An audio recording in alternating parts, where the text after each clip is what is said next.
Welcome back to the Morning News. It is time for Owning Your Outdoors, and we are here at the Lewis Garden Center talking about your garden containers. And Doug, one of the big questions I know that you always get is, what can I do with places where I don't get a lot of sun? Yes, people are real concerned that they have shady areas of the house, or they have trees that have grown and they just don't get a lot of sun in their lots anymore.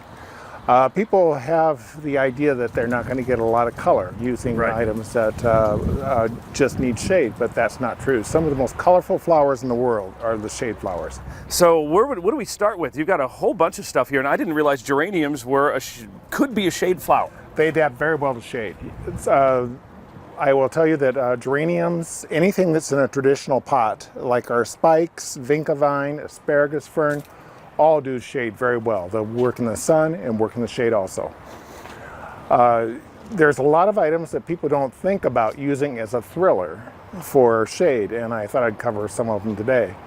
I love using fern as a centerpiece to a container. It's a showstopper. It'll get some height, it has good texture, and it makes a great thriller. There are many grasses that are shade grasses. This one here is northern sea oats. It gets to be about 3 foot tall. One we've used in sun containers, once again, will work in shade or in sun. Cordyline works very well in both. And then sometimes you can just use a hosta. A hosta makes a great centerpiece to any container. I guess I never thought of using hostas in a container. They're always just kind of on the shady side of the house. Right. They work very well, and you have the added pleasure of maybe planting them in the fall and making them actually a perennial. So talk about what we have here. There's a lot of good color in here. Yes. Going into our fillers. Now, a filler is the billowy plant that kind of fills out the container around your thriller. We have some impatiens, and we have some begonia, Mexican heather. We have some dioecia, which these all make really good fillers for your pot when you're dealing with shade. Moving down here, I'm going to be talking about a couple of spillers that go over the edge of your container that work in sun or shade. Vinca vine is a real standard to most people, but it does very well in shade also. Another one that will work in both is sweet potato vine. Sweet potato vine I've combined with coleus for shade containers. It looks great.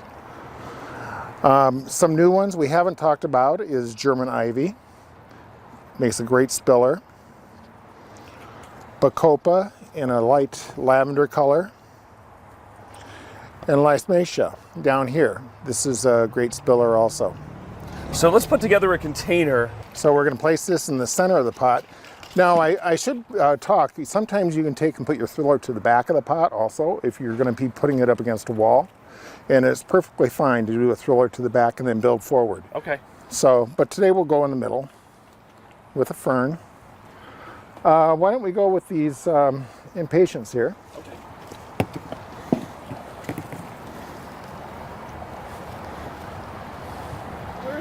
Let's use Mexican heather and dioecia. Okay. I think it goes well with the color combination we have going. And about 4 of these too? Or? Yep, I think we can work in 4. Next. Let's do the spillers. Spillers. Let's use a combination of German ivy, and let's go with the bacopa, that lavender bacopa. German ivy. Yep. This looks great, and this is going to thrive in the shade. It will thrive in the shade. And Sean, most shade plants will take up to about 4 to maybe 6 hours of sunlight a day. So if you get some morning sun, perfect for this type of product. And you know, if you need a guideline, we have a chart and different suggestions for shade containers. Go to ksfy.com, click Sean and Cammie and Owning Your Outdoors. Thanks, Doug. Thanks, Sean. We're going to take a break. We'll be back right after this.